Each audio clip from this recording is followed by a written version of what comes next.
Shalom, shalom, peuple de Dieu. Soyez bénis dans le beau et précieux nom de notre Seigneur Jésus-Christ. N'oublions pas les gestes barrières, c'est laver les mains régulièrement, tousser dans le creux de notre coude.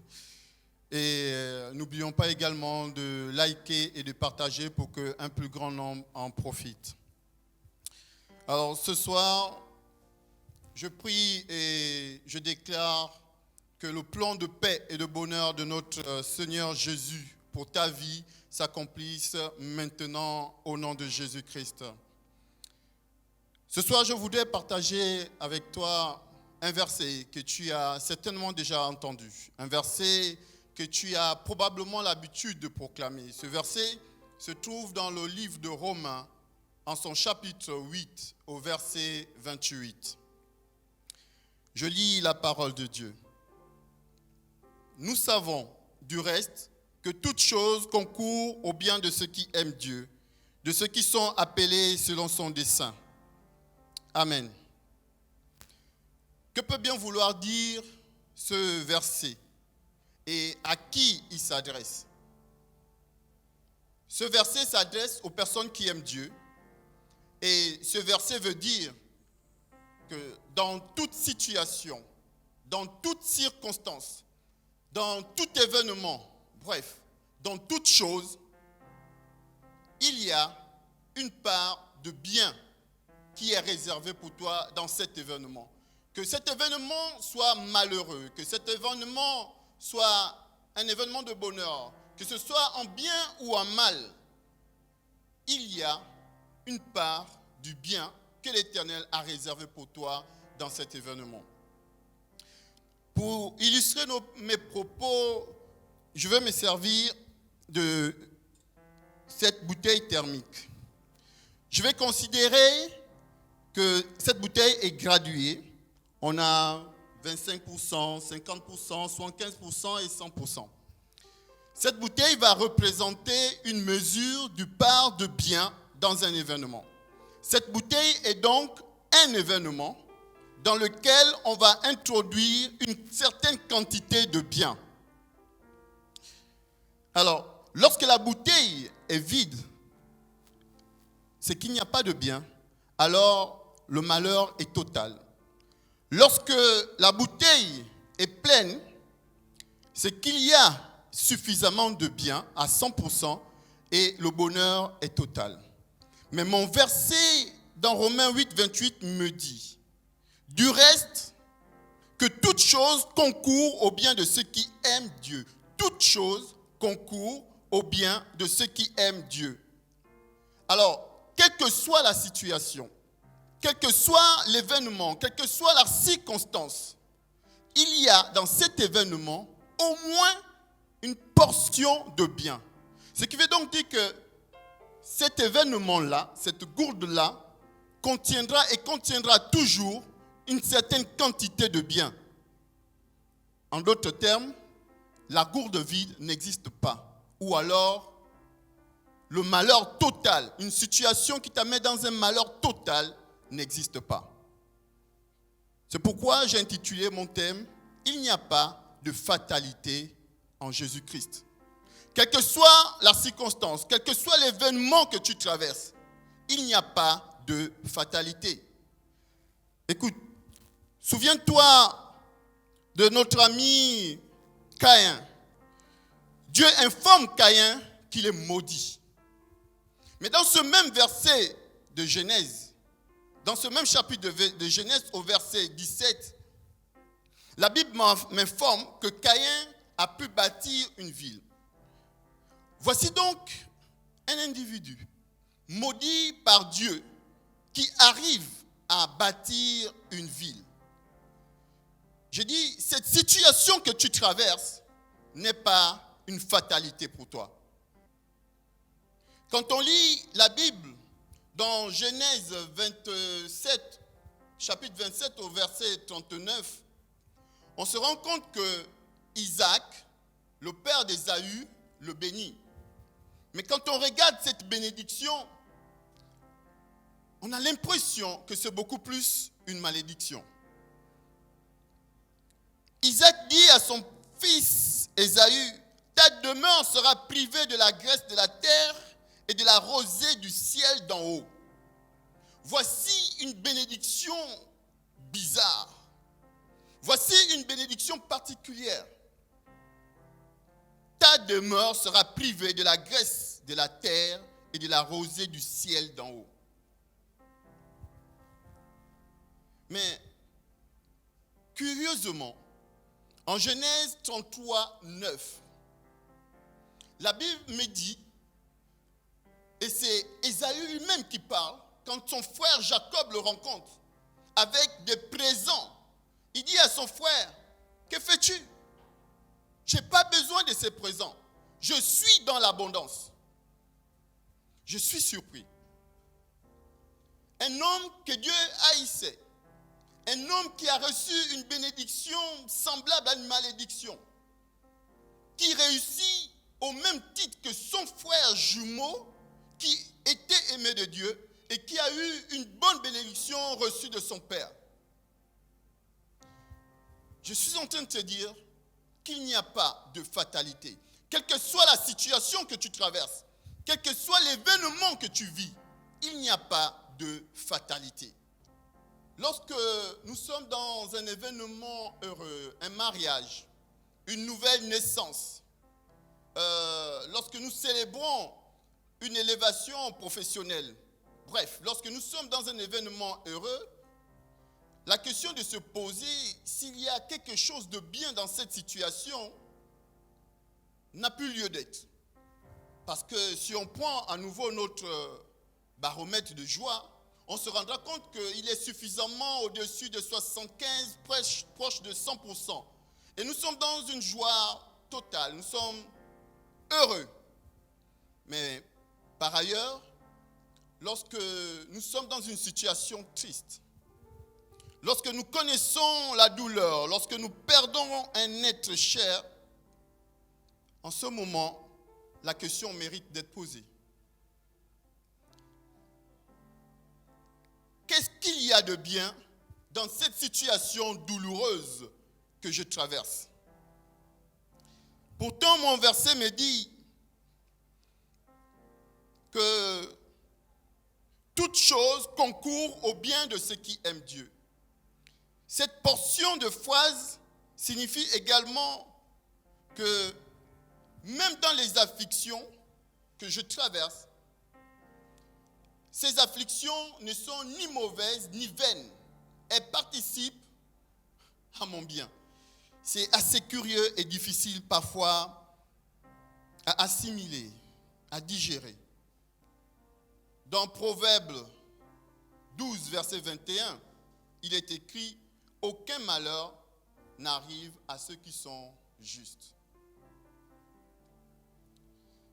Alors, la question posée est, comment un événement malheureux peut me faire du bien?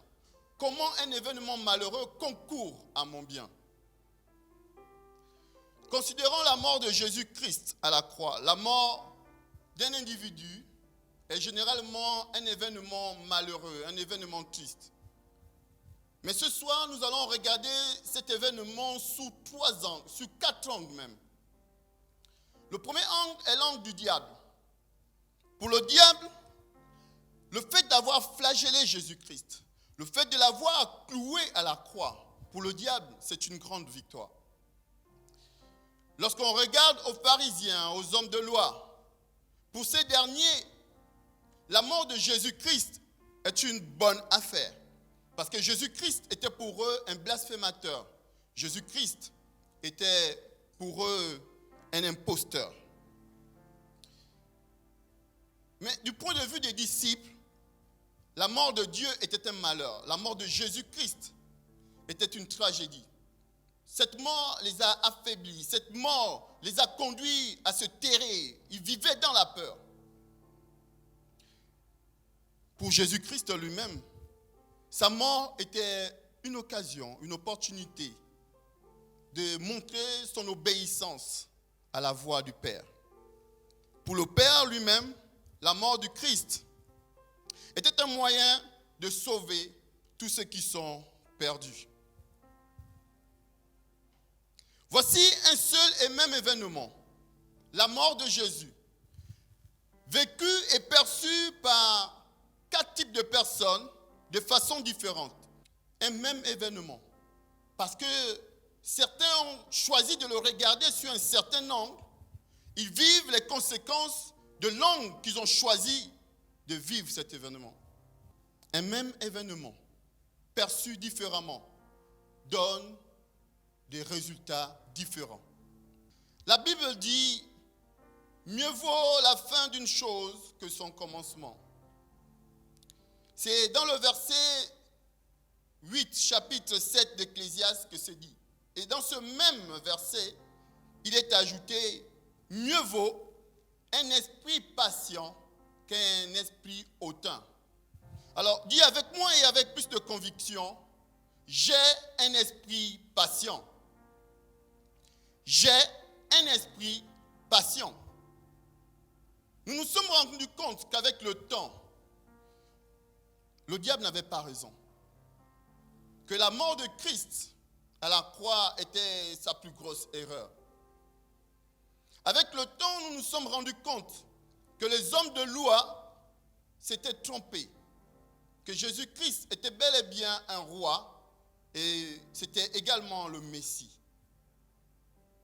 Avec le temps, les disciples se sont rendus compte que la mort de Jésus n'était pas un malheur, mais au contraire, une grande victoire. Avec le temps, on s'est aperçu que seule la pensée de Dieu sur lui-même n'a pas changé. Avec le temps, on s'est aperçu que l'obéissance de Jésus a conduit à une élévation. Que le plan de Dieu pour te sauver, pour me sauver, pour nous sauver, reste toujours d'actualité. La patience. Alors, ma véritable question ce soir, c'est de savoir, dans cette crise sanitaire, comment vis-tu cette crise sanitaire? Comment perçois-tu cette crise sanitaire? Sous quel angle tu vis par rapport à cette crise sanitaire? Oui, je sais que tu as perdu ton emploi. Oui, je sais que tes affaires ne marchent pas bien, ton chiffre d'affaires a baissé. Oui, je sais que tu rencontres des problèmes. Mais l'angle avec lequel tu choisis de vivre cette crise sanitaire est important. Si tu choisis de regarder cette situation avec le regard de l'ennemi, l'ennemi ici c'est le Covid-19. Le Covid-19 te montre qu'il est grand, qu'il est fort, qu'il est puissant, qu'il a paralysé le système économique et qu'il n'y a pas encore à ce jour de solution pour le vaincre. Laisse-moi te rappeler que Goliath tenait à peu près le même langage. Mais c'est un jeune homme, David, qui a vaincu Goliath. Peu importe la force du Covid-19, peu importe ce qu'il a paralysé actuellement dans ta vie, mets ta confiance en Dieu. Si tu regardes cette situation avec le regard d'autrui, de ceux-là qui ont la langue habile, qui ont la connaissance, qui ont l'intelligence, qui savent analyser et interpréter les événements. Si tu te fies à leur analyse, il se peut que tu passes à côté. Souviens-toi que Dieu a promis la terre promise, Canaan, à son peuple. Et à l'entrée de la terre promise, Moïse a envoyé 12 espions dans Canaan. Ils sont entrés, ils ont exploré le pays. Ils étaient d'accord avec Dieu. C'est un pays où coule le lait et le miel. Mais sauf que dans leur rapport, sur les 12, 11 ont dit, on a vu des géants. Et nous sommes à leurs yeux comme des sauterelles. Ils avaient déjà proclamé leur échec. La victoire, ils l'avaient déjà cédée à l'ennemi. Mais un seul, Caleb, a eu un rapport différent. Caleb dit avec l'Éternel, il réussira. Il prendra en possession ce que l'Éternel lui a promis. J'ai dit, ce soir, ne te fie pas aux commentaires des autres. Ce soir, ne te fie pas aux analyses des autres. Ce soir, aie le courage de Caleb. Ce soir, aie la vigueur de Caleb. Comment vis-tu cette situation de crise sanitaire? Est-ce que tu l'observes avec ton regard? Est-ce que tu t'arrêtes sur ce que tu traverses? Souviens-toi, Samuel a été envoyé par Dieu auprès de Isaïe, le père de David, pour oindre le futur roi. Malgré la grande connexion du grand prophète Samuel avec Dieu, le prophète a regardé avec ses yeux charnels et il s'est trompé. Une fois, 2 fois, 3 fois, 4 fois, plusieurs fois il s'est trompé. Parce qu'il a regardé avec les yeux de la chair. Peu importe la situation que tu vis par rapport à cette crise sanitaire, ne regarde pas avec les yeux charnels. Malgré ta relation avec Christ, malgré ton intimité avec Dieu, ne regarde pas ce que tu traverses avec tes yeux charnels. Souviens-toi, Samuel a été envoyé par Dieu auprès de Isaïe, le père de David, pour oindre le futur roi. Malgré la grande connexion du grand prophète Samuel avec Dieu, le prophète a regardé avec ses yeux charnels et il s'est trompé. 1 fois, 2 fois, 3 fois, 4 fois, plusieurs fois il s'est trompé. Parce qu'il a regardé avec les yeux de la chair. Peu importe la situation que tu vis par rapport à cette crise sanitaire, ne regarde pas avec les yeux charnels. Malgré ta relation avec Christ, malgré ton intimité avec Dieu, ne regarde pas ce que tu traverses avec tes yeux charnels. Ne fais pas comme le grand prophète Samuel. Tourne-toi vers Dieu. Tourne ton regard vers Jésus-Christ. Parce que dans notre liste, et selon les différents regards que j'ai présentés, seul Jésus-Christ ne s'est pas trompé. Jésus-Christ s'est accroché à la parole du Père. Et c'est ce que je t'invite à faire. Accroche-toi à la parole du Père. Accroche-toi à ce que déclarent les Écritures. Mets ta foi dans la fidélité en Jésus-Christ. La Bible me dit dans 1 Corinthiens 10, 13, « Aucune tentation ne vous est survenue qui n'ait été humaine. Et Dieu, qui est fidèle, ne permettra pas que vous soyez tentés au-delà de vos forces. Mais avec la tentation, il prépare aussi le moyen d'en sortir, afin que vous puissiez la supporter. » Je comprends au travers de ce verset que peu importe la situation dans laquelle je me trouve, Dieu a déjà prévu une voie d'issue pour moi, une voie de sortie pour moi, une voie de salut pour moi. Je redis, cette situation n'est pas une fatalité pour toi. Recherche le regard de Jésus-Christ. Recherche la parole. Recherche la voie que Jésus-Christ a empruntée, la voie de l'obéissance.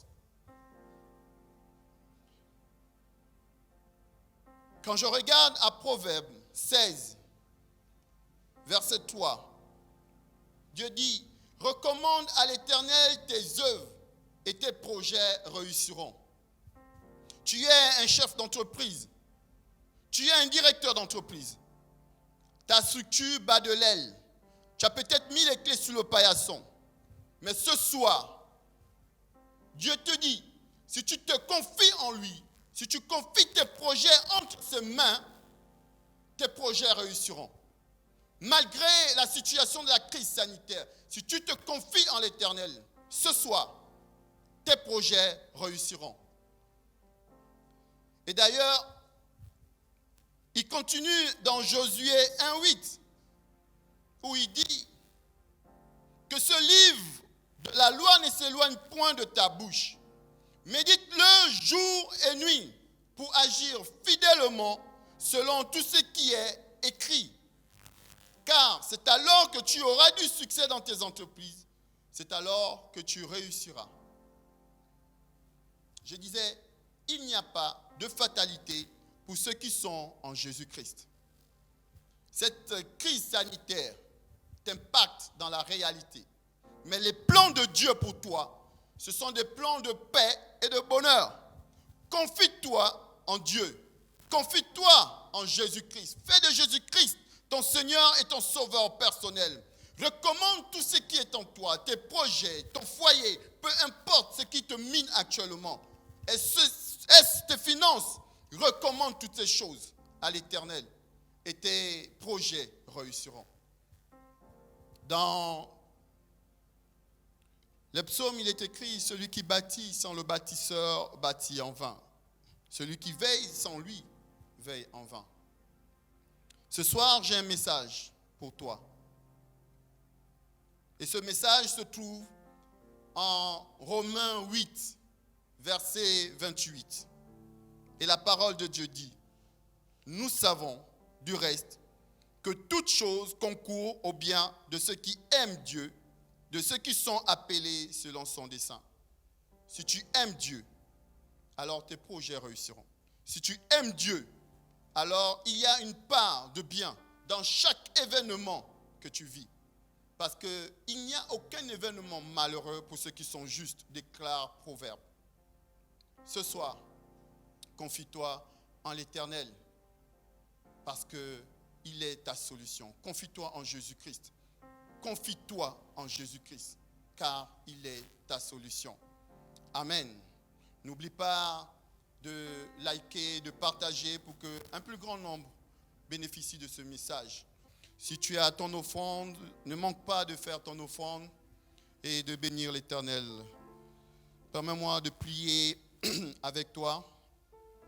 Éternel, mon Dieu, mon roi, je te bénis parce que ta parole est pour nous un appui sûr. Tu as dit, demandez et l'on vous donnera. Ce soir, nous demandons ton soutien. Viens, Père éternel, et montre-nous l'issue que tu as réservée dans cette situation. Oh Jésus, tu as dit, tout ce que nous demanderons au Père en ton nom, tu le feras afin de le glorifier. Je m'attends, Seigneur, à ce que ma prière soit exaucée, parce que c'est en ton nom, Jésus, que nous prions maintenant. Amen.